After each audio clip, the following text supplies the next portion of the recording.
आज हम लोग स्टार्ट करने वाले हैं with the concept of molarity, जो कि एक कॉन्सेंट्रेशन टर्म है। तो मोलैरिटी का कॉन्सेप्ट स्टार्ट करते हैं सबसे पहले उसको डिफाइन करने के साथ, ठीक है। तो मोलैरिटी क्या होती है? Molarity tells us about the number of moles of solute present per liter of solution, मतलब कि per liter of solution। इसका मतलब ये है कि 1 लीटर सॉल्यूशन के अंदर कितने नंबर ऑफ मोल्स प्रेजेंट है हमारे सॉल्यूट के, वो डिफाइन करती है मोलैरिटी, ठीक है। तो मोलैरिटी से हमें क्या पता चला कि कितने सॉल्यूट के मोल्स प्रेजेंट है, तो यहीं से हम उसका फॉर्मूला डिराइव कर लेते हैं मोलैरिटी, और इसको डिनोट करते हैं हम कैपिटल एम से। तो capital M is equals to number of moles of solute divided by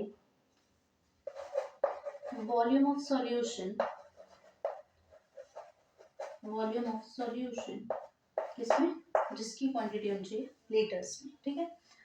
तो और हम इसको डिनोट किससे कर लेते हैं? स्मॉल एन से डिनोट करते हैं, ठीक है।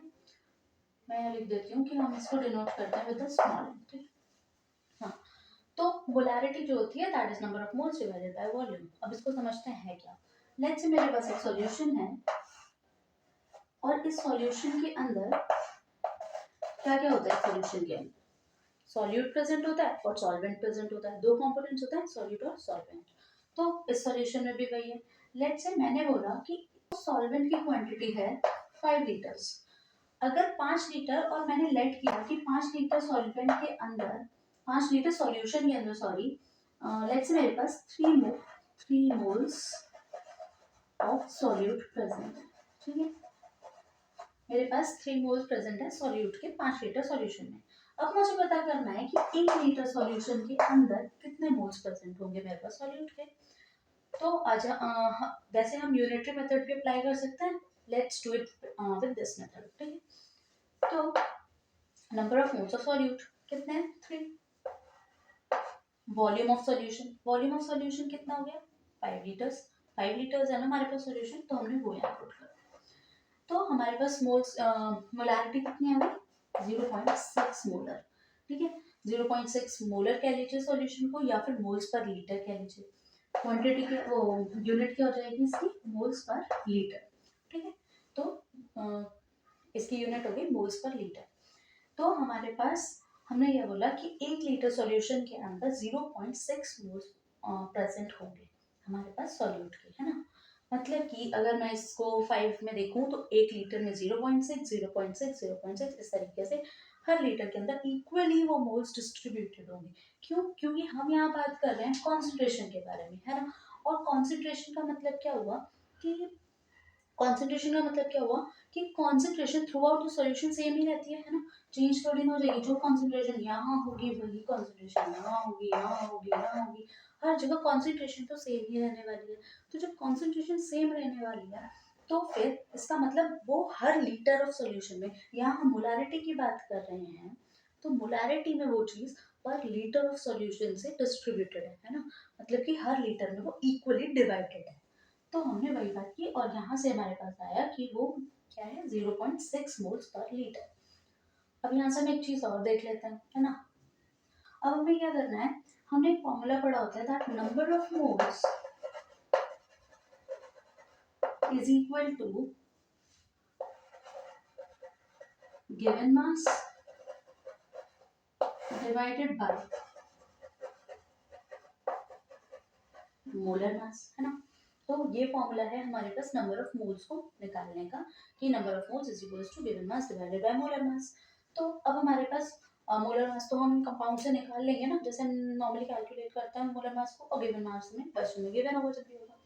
तो यहाँ से हम मोलैरिटी के लिए एक और फॉर्मूला डिराइव कर सकते हैं, जहाँ हम कुछ नहीं करने वाले हैं, हम नंबर ऑफ मोल्स को उठा के सब्सटीट्यूट कर देंगे विद दिस फॉर्मूला, है ना। तो यहाँ से हमारे पास जो मोलैरिटी का नया फॉर्मूला आएगा वो क्या आने वाला है? गिवन मास जिसको भी हम डिनोट करते हैं W से, ठीक है, और मोलर मास जिसको हम डिनोट करते हैं विद दी M, ठीक है।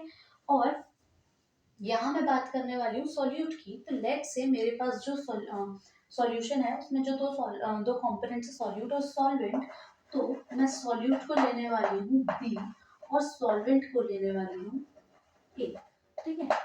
लेट्स से मैंने ये ऐसे कंपोनेंट्स ले लिए, जस्ट मैंने डिनोट किया। आपको मोस्टली बुक्स में भी ये इस तरीके से डिनोट मिल जाएगा, तो आप हम कंफ्यूज ना हो इसलिए बोले। तो मैं बात किसके बारे में कर रही हूँ, मैं मोल्स किसके ले रही हूँ, सॉल्यूट के। तो मैं मास की किसकी बात करने वाली हूँ, सॉल्यूट की।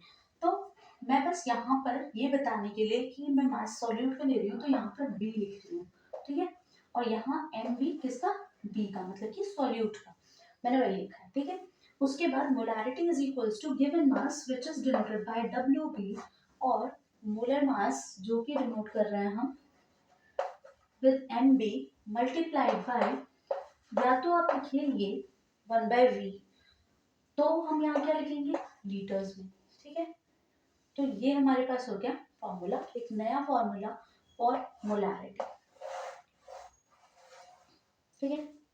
कई जगह आपको क्या मिल सकता है, ये भी लिखा हुआ मिल सकता है, WB divided by MV multiplied by 1000 divided by volume, ठीक है। बट आप कंफ्यूज हो जाएंगे कि ये 1000 क्यों लिखा है।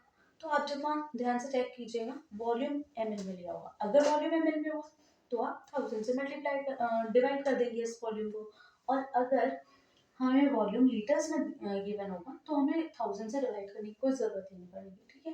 तो इस तरह से हमने मोलैरिटी का एक और फॉर्मूला डिराइव कर लिया। तो अब हम एक क्वेश्चन करते हैं। तो दिस इज द क्वेश्चन। इस क्वेश्चन में हमें क्या बोला है कि हमें मोलैरिटी फाइंड करनी है एक सॉल्यूशन की, जिसके अंदर 58 ग्राम NaCl को डिसॉल्व किया गया है 1000 ml में सॉल्यूशन में, ठीक है, 1000 ml ऑफ सॉल्यूशन में। तो हमें इसमें फाइंड आउट करना है मोलैरिटी को। तो सबसे पहले सॉल्यूट क्या है यहाँ पर हम वो देखते हैं। सॉल्यूट क्या है, सॉल्यूशन में डिसॉल्व किया गया है NaCl, तो NaCl हमारे लिए यहाँ पर क्या हो जाएगा, सॉल्यूट, राइट, सॉल्यूट। अब हम यहाँ पर फॉर्मूला अप्लाई करते हैं मोलैरिटी वाला, और हम क्या हमें यहाँ नंबर ऑफ मोल्स गिवन है, सबसे पहले हम ये देखेंगे। वरना हम अगर हमें नंबर ऑफ मोल्स गिवन है तब तो इजी है ना, हम वो फॉर्मूला लगाएंगे, number of moles of solute divided by volume of solution in litres, ठीक है। तो वहां से आ जाएगा। बट क्या यहाँ पर नंबर ऑफ मोल्स गिवन है, नहीं। तो हम जो मैंने सेकेंड वाला फॉर्मूला बताया उसको हम अप्लाई करते हैं, ठीक है। तो फॉर्मूला क्या था, WB divided by MB multiplied by 1000 divided by volume, ठीक है। अगर मैं यहाँ पे वॉल्यूम को ml में ले लूँ तो, ठीक है, तब मैं 1000 से डिवाइड कर रही हूँ। इसके बाद WB मतलब कि given mass of solute, given mass of solute. तो सॉल्यूट यहाँ पे क्या है, NaCl, और NaCl का मास क्या गिवन है 58, तो हम यहाँ क्या पुट करेंगे 58, ठीक है।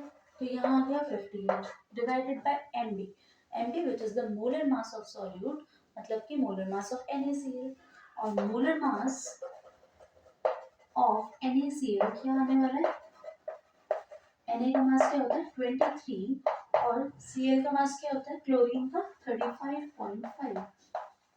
तो यहाँ से हमारे पास आएगा 58.5 gram per mole, right, this is the unit for molar mass. तो यहाँ से हमारे पास आ गया MB, ये भी पुट कर दिया। अब वॉल्यूम चेक कर लेते हैं पहले। वॉल्यूम क्या गिवन है, हमें वॉल्यूम किसका लिखना है, सॉल्यूशन का, right, solution, solute plus solvent, वो हमें कितना गिवन है, उसमें बोला है सॉल्यूशन का वॉल्यूम है वो है 1000 ml, तो हमने यहाँ पर लिख दिया 1000 ml में है ना, तो हम यहाँ पर 1000 से मल्टीप्लाई करें, या तो आप लिखिए 1000 ml, या फिर आप सीधा सीधा 1 लीटर लिखिए, तो यहाँ 1, यहाँ पर कुछ नहीं होगा, यहाँ भी बनी रहेगा, ठीक है। तो अब इसे सॉल्व कर लीजिए। इसे सॉल्व करके क्या आएगा, अप्रोक्स 0.99 आ जाएगा, ठीक है, 0.99 आ जाएगा अप्रोक्स। और यूनिट क्या हो जाएगी, या तो लिख लीजिए मोल्स पर लीटर, ठीक है, या फिर लिख दीजिए 0.99 मोलर, कैपिटल है दैट इज मोलर सॉल्यूशन, ठीक है। तो इस तरह से हमने इस सॉल्यूशन की मोलैरिटी को यूज किया, मतलब फाइंड आउट किया। अब इस तरह से अब यूज़ कहाँ होता है मोलारिटी कॉन्सेप्ट का, ये इन कॉन्सेप्ट्स को हम यूज़ करते हैं जब हमें सॉल्यूशंस को प्रिपेयर करना होता है। हम लैब्स में सॉल्यूशन प्रिपेयर करते हैं। आप में से कई लोगों ने टाइट्रेशंस परफॉर्म की होंगी, उस टाइम हम सॉल्यूशन की मोलारिटी या सॉल्यूशन की कॉन्सेंट्रेशन को मेंटेन करने के लिए इन्हीं कॉन्सेप्ट से सॉल्व करते हैं क्वेश्चंस को और फिर सॉल्यूशन को प्रिपेयर करते हैं। तो आई होप कि ये कॉन्सेप्ट आपको समझ आया होगा मोलारिटी का, एंड थैंक्स फॉर वॉचिंग।